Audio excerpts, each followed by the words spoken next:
Thanks for attending. We have a great day today. My name is Aaron Mendelson. I sit on the board of directors of the Writers Guild. I'm also the chair of the Publicity and Marketing Committee that's putting on this event.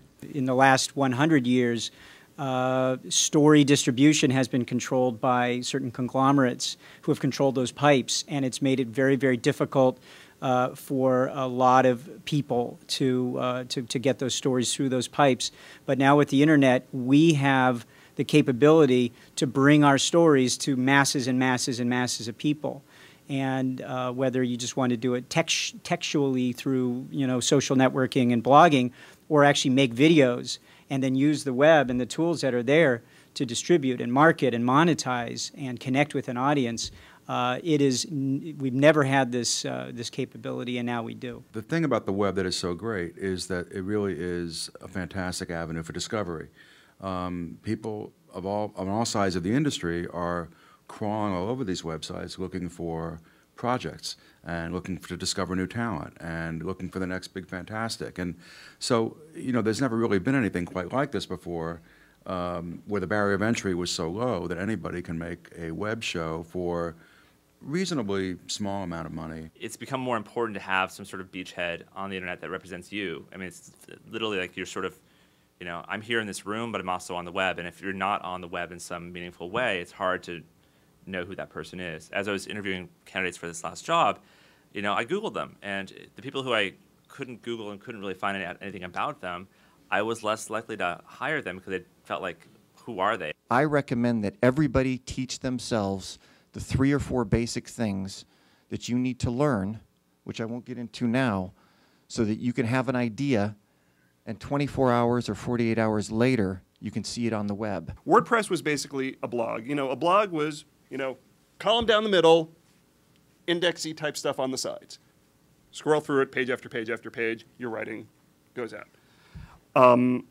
WordPress said, well, and what it's become, I don't know this, from knowing the inside machinations of the company, but WordPress has said, well, there's a great degree of flexibility that can happen within our platform.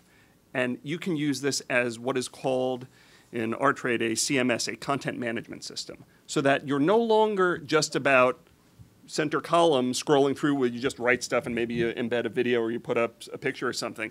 Now you can actually start to build something that kind of mimics what a website looks like. There are a number of reasons why you should be trying out a lot of different platforms.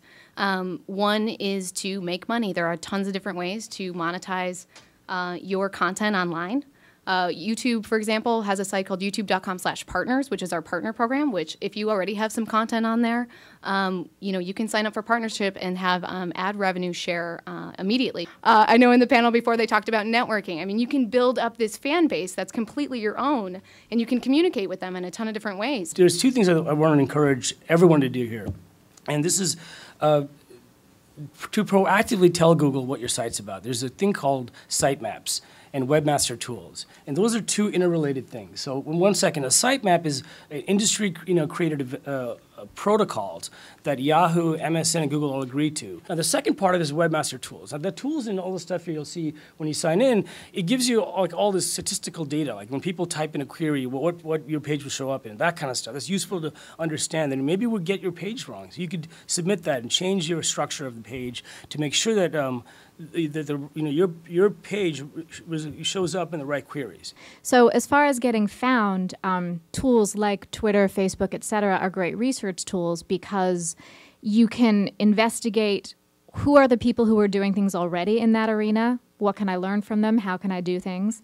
And at the same time, if, let's say, you're marketing something, let's say you're marketing a web series that you're lucky enough to have been able to cast a name actor in, or even an actor who sort of has a cult following, or an independent film, that you are taking to Sundance, you can go on Facebook and do a search for that actor. At Sundance this year, we spent a lot of time with independent producers there. They say, wow, first of all, I've become more of an entrepreneur than I've ever dreamt I had to be, right? Because the market's different. So one, I'm marketing myself going into the festival. I'm marketing my product at the festival. We actually worked with Sundance this year where you could become a fan of a film via text messaging at the end of that film. And that was all in support of the strategy of getting that movie sold, during the Sundance Film Festival. So, all of these tools are free. Finding interests in what other people, like-minded people, are talking about or doing helps to kind of spread your network from your 24 real friends that you would probably have on Facebook to a larger following of people that are interested or have the same interests as you. I came to this town to be a writer and to be a director and to tell stories. And like all of us, we want to tell stories. We don't want to just write them. And so I first felt sort of a victory when I started selling my work or having someone commission me to adapt a novel or write an original. It was like, wow, this is great. I'm making money writing. How cool is that? And then I started to feel really weary after years of doing that and not having an audience hear my stories or view my stories. And it was very frustrating because we're storytellers. We're not just story writers. Guys, this is the exciting time, all right? You are all showrunners.